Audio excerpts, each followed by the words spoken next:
Ladies and gentlemen, boys and girls, welcome back to our channel. అందరు ఎలా ఉన్నారు? అందరు బాగున్నారు అనుకుంటున్నాను. ఈ రోజు మీ ముందుంది బజాజ్ పల్సర్ NS 125. మీరు ఇప్పుడు చూస్తున్న NS 125 అనేది ఓల్డర్ మోడల్. ఇప్పుడు 2024 మోడల్లో మనకి NS 160, NS 200 లాగానే దీన్ని కూడా అప్డేట్ అయితే చేశారు. ఇంకా షోరూమ్ లో అయితే మనకి అవైలబిలిటీ అయితే లేదు. ఆ బైక్ కూడా మనకి తొందరలోనే మార్కెట్ లో అయితే అవైలబుల్ ఉంటది. 125cc సెగ్మెంట్ లోనే మనకి చాలా వెహికల్స్ ఉన్నాయి. వాటితో కంపేర్ చేసుకుంటే ఈ బైక్ ని ఎవరు కొనాలని చెప్పేసి వీడియో ఎండ్ లో చెప్తాను. వీడియోని ఎండ్ వరకు అయితే చూడండి. ఈ బైక్ ప్రైస్ గురించి మాట్లాడితే 1,04,000 రూపీస్ ఎక్స్ షోరూమ్ ప్రైస్ ఉంది. ఎగ్జాక్ట్ ఆన్ రోడ్ ప్రైస్ తెలుసుకోవాలనుకుంటే కాంటాక్ట్ డీటెయిల్స్ నేను కింద డిస్క్రిప్షన్ లో ఇస్తాను, వెళ్ళి చెక్అవుట్ చేయండి, కాంటాక్ట్ చేయండి. ఈ బైక్ లో మనము కలర్ ఆప్షన్స్ గురించి మాట్లాడితే 4 కలర్స్ ఉన్నాయి. మీరు చూస్తున్న కలర్ వచ్చి గ్రే కలర్, మిగతా కలర్స్ అన్ని మీకు డిస్ప్లే చేస్తాను. ఫ్రంట్ మనం హెడ్ లైట్ అండ్ లుక్స్ గురించి మాట్లాడితే ఒక నేకెడ్ వెల్ఫ్ లాగా అయితే ఉంటుంది. కింద మనకు హాలోజన్ పైలట్ ల్యాంప్స్ ఉన్నాయి. ఇండికేటర్స్ కూడా మనకు హాలోజన్ ఇండికేటర్స్ అయితే ఉన్నాయి. కొత్తగా అప్డేట్ చేసే 2024 మోడల్ లో కూడా మనకు హాలోజన్ ఇండికేటర్స్ ప్రొవైడ్ చేస్తున్నారు. ఎల్ఈడి ఇండికేటర్స్ కి అయితే అప్డేట్ అయితే చేయలేదు. NS 200 అండ్ NS 160 లాగా మనకి ఎల్ఈడి ఇండికేటర్స్ ఇస్తే బాగుండేది. దీంట్లో మనకి హాలోజన్ హెడ్ లైట్ ఉంది. కొత్తగా వచ్చిన మోడల్ లో మనకి ఎల్ఈడి హెడ్ లైట్ అయితే ప్రొవైడ్ చేస్తున్నారు. రియర్ సెక్షన్ చూసుకుంటే ఎల్ఈడి టెయిల్ లైట్ అయితే ఉంది. ఇండికేటర్స్ అయితే మనకు హాలోజన్ ఇండికేటర్స్ అయితే ప్రొవైడ్ చేస్తున్నారు. ఈ బైక్ లో మనకి బెస్ట్ పార్ట్ ఏంటంటే రియర్ సెక్షన్. రియర్ మనకి టెయిల్ టైడ్ అయితే వస్తుంది. టెయిల్ టైడ్ తో పాటు లుక్ అయితే చాలా బాగుంటది. ఫ్రంట్ ఫెండర్ చూసుకున్నట్టయితే మనకి కార్బన్ ఫైబర్ టెక్స్చర్ తో వస్తుంది. చూడడానికి చాలా ప్రీమియం గా, చాలా అట్రాక్టివ్ గా అనిపిస్తుంది. అదే మనం సస్పెన్షన్ చూసుకుంటే టెలిస్కోపిక్ సస్పెన్షన్ ప్రొవైడ్ చేస్తున్నారు. యూఎస్డి ఫోక్స్ అయితే లేవు. ఫ్రంట్ చూసుకుంటే మనకి 240mm పెట్రోల్ డిస్క్ ఉంది with dual piston callipers. ABS అయితే లేదు. ఈ సెగ్మెంట్ లో మనకి ఏబిఎస్ అనేది ఇవ్వాల్సింది, ఏబిఎస్ అనేది మిస్సింగ్ ఉంది. ఈ బ్రేక్స్ కూడా మనకి కాంబీ బ్రేకింగ్ సిస్టమ్ తో అయితే వర్క్ అవుతాయి.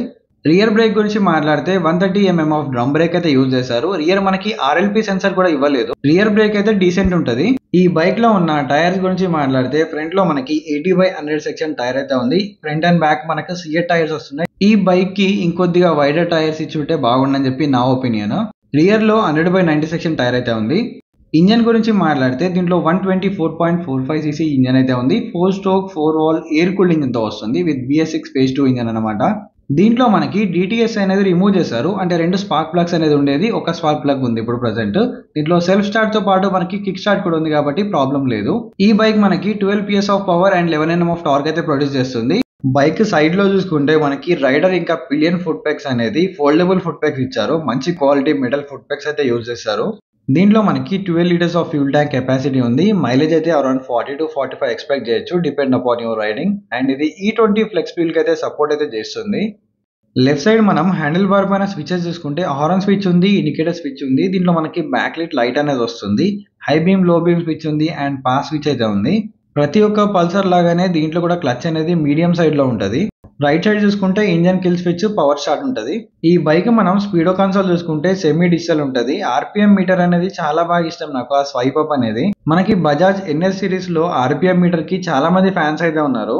లెఫ్ట్ సైడ్ మనకి ఈ చిన్న కన్సోల్ లో చూసుకుంటే neutral light, battery indication, mall function light, turn signal indicators లాంటి ఫీచర్స్ అయితే ఉన్నాయి. బజాజ్ లోగో అయితే ఉంది. సెంటర్ లో మనకి అనలాగ్ RPM మీటర్ ఉంది అండ్ డిజిటల్ లో మనకి ఫ్యూల్ మీటర్ ఉంది అండ్ RPM లిమిటర్ లైట్ అయితే ఉంది. రైట్ సైడ్ మనము డిజిటల్ పార్ట్ లో చూసుకుంటే సైడ్ స్టాండ్ ఇండికేషన్ ఉంది, టైం ఉంది, స్పీడోమీటర్ అయితే ఉంది. దీంట్లో ఉన్న mode and set button use చేసి మనకి టైం అనేది సెట్ చేసుకోవచ్చు. ట్రిప్ 1 గానీ, ట్రిప్ 2 గానీ, ఓడోమీటర్ గానీ టాగుల్ అయితే చేయొచ్చు. దీంట్లో డిస్టెన్స్ టు ఎంటీ ఉంది. అంటే ఉన్న పెట్రోల్ లో మన బైక్ ఎన్ని కిలోమీటర్స్ రన్ అవుతా అని చెప్పి చూపిస్తుంది. రియర్ సస్పెన్షన్ చూసుకుంటే మనకి నైట్రాక్స్ మోనోషాక్ వస్తుంది. ఇది మనకి 5 స్టెప్ అడ్జస్ట్మెంట్ కూడా ఉంది. మీ కంఫర్ట్ బట్టి అడ్జస్ట్ అయితే చేసుకోవచ్చు. రియర్ లో మనకి మడ్ ఫెండర్ ఏదైతే ఉందో దానిపైన కూడా మనకి కార్బన్ ఫైబర్ టెక్స్చర్ అనేది ఇచ్చారు. దీని వల్ల ఒక మంచి ప్రీమియం టచ్ అనేది వస్తుంది. అదే మనకి మట్టి నుంచి గానీ, బురద నుంచి గానీ మంచి ప్రొటెక్షన్ కూడా ఇస్తుంది. దీంట్లో అయితే మనకి 179mm ఆఫ్ గ్రౌండ్ క్లియరెన్స్ ఉంది, massive ground clearance and 144 kgs of weight అయితే ఉంది. దీంట్లో మనకి ట్యాంక్ పైన ట్యాంక్ గ్రిప్ అనేది ఇచ్చారు, బెటర్ ప్రొటెక్షన్ అండ్ మనకి స్క్రాచెస్ పడకుండా ట్యాంక్ పైన అయితే. దీంట్లో మనం సీట్ కుషనింగ్ గురించి మాట్లాడితే మీడియం సైడ్ లో ఉంటది. మరి సాఫ్ట్ ఉండదు, మరి హార్డ్ ఉండదు. సిటీ పరంగానైతే యూజ్ చేసుకోవచ్చు. దీనిపైన మనం లిటిల్ బిట్ షార్ట్ రైడ్స్ కూడా వెళ్ళొచ్చు, ఎటువంటి ప్రాబ్లం అయితే ఉండదు. కానీ పిలియన్ కి కొద్దిగా అన్కంఫర్టబుల్ అయితే ఉంటది. రియర్ సెక్షన్ లో చూసుకుంటే మనకి స్ప్లిట్ గ్రాబ్ రైల్ అయితే ఉంది. మంచి స్పోర్టీ లుక్ అనేది వస్తుంది రియర్ సెక్షన్ నుంచి. సేఫ్టీ పరంగా చూసుకుంటే ఫీమేల్ శారీ గార్డ్తో పాటు ఫీమేల్ ఫుట్ రెస్ట్ కూడా ప్రొవైడ్ చేశారు. ఇది ఒక మంచి విషయం అని చెప్పాలి. దీంట్లో మనకి సైడ్ స్టాండ్ ఉంది అండ్ సెంటర్ స్టాండ్ ఉంది. Side stand cut off sensor కూడా ఉంది. ఓపెన్ చైన్ తో వస్తుంది కాబట్టి ఎవ్రీ 500 to 1000 కిలోమీటర్స్ కి చైన్ క్లీనింగ్ అండ్ లూబింగ్ చేయాలి. దీంట్లో మనకి 5 స్పీడ్ ట్రాన్స్మిషన్ అయితే ఉంది. ఈ బైక్ మనం సీట్ హైట్ గురించి మాట్లాడితే 805 mm సీట్ హైట్ అయితే ఉంది. మీ హైట్ అరౌండ్ 5'4", 5'5" ఉన్న వాళ్ళు యాక్సెస్ అయితే చేయొచ్చు. ఫైనల్ గా ఇది ఈ బైక్ లో ఉన్న డీటెయిల్ స్పెసిఫికేషన్స్ అండ్ ఈ బైక్ ఫైనల్ గా ఎవరు తీసుకోవాలనే దాని గురించి మాట్లాడుకుందాం. ఈ బైక్ అయితే 125cc సెగ్మెంట్ లోనే మనకి మంచి స్పోర్టీ లుక్స్ తో వస్తుంది. సేమ్ లైక్ మనకు NS 160 కానీ NS 200 లాగైతే కనిపిస్తుంది. మీకు ఫీచర్స్ పరంగా ఎక్కువ ఫీచర్స్ కావాలనుకుంటే మీకు ఎక్స్ట్రీమ్ 125R కానీ లేకపోతే టీవీఎస్ రైడర్ సైడ్ వెళ్ళొచ్చు. మాకు స్మూత్ అండ్ రిఫైన్డ్ ఇంజన్ కావాలి అనుకుంటే మీకు హోండా నుంచి వెళ్ళొచ్చు SP 125 కి. ఫ్యామిలీ పరంగా కూడా చాలా కంఫర్టబుల్ గా ఉంటుంది ఆ బైక్ అనేది. ఈ బైక్ లో ప్రోస్ గురించి మాట్లాడితే దీంట్లో మనకి మంచి స్పోర్టీ నేకెడ్ బైక్ ఫీల్ అయితే వస్తుంది. ఒక బిగ్ బైక్ ఫీల్ అయితే వస్తుంది. లుక్స్ అనేది మనకి NS 200 లాగైతే కనిపిస్తుంది. దీంట్లో మనకి పెరిమీటర్ ఫ్రేమ్ అనేది ఉంది. మనకి హై స్పీడ్ లో మంచి స్టెబిలిటీ అనేది ప్రొవైడ్ చేస్తుంది. రియర్ మనకి మోనోషాక్ ఉంది కాబట్టి కార్నరింగ్ లో కాన్ఫిడెన్స్ అనేది చాలా బాగా వస్తుంది. స్పోర్టీ నేకెడ్ బైక్ అయినప్పటికీ మనకి మైలేజ్ కూడా 45 నుంచి 50 వరకు మైలేజ్ అయితే వస్తుంది. కాన్స్ గురించి మాట్లాడితే హాలోజన్ హెడ్ లైట్ సెటప్ అయితే ఉంది. ఇప్పుడు కొత్తగా వచ్చే మోడల్లో మనకి LED ప్రొవైడ్ చేస్తున్నారు, కానీ ఇంకా మనకి మార్కెట్ లో రాలేదు ఆ బైక్ అనేది. ఇంకోటి నాకు నచ్చని కాన్ ఏంటంటే ABS అనేది లేదు. ఈ సెగ్మెంట్ లో మనకి ఇంత పవర్ అనేది ప్రొడ్యూస్ చేస్తుందిగా, like 12 PS of power, 11 Nm of torque. దీంట్లో మనకి సింగిల్ ఛానల్ ABS అని ఇవ్వాల్సింది. లాస్ట్ అండ్ ఫైనల్ కాన్ గురించి మాట్లాడితే స్కిన్నీ టైర్స్. మనకి ఈ బైక్ లుక్ అనేది ఎంత అగ్రెసివ్ ఉందో దాంట్లో మనకి టైర్స్ అనేది స్కిన్నీ టైర్స్ ఉన్నాయి. అదొకటి నాకు నచ్చలేదు దీంట్లో. ఇది NS 125 గురించి మీకు each and every point clear గా ఎక్స్ప్లెయిన్ చేస్తాను అనుకుంటున్నాను.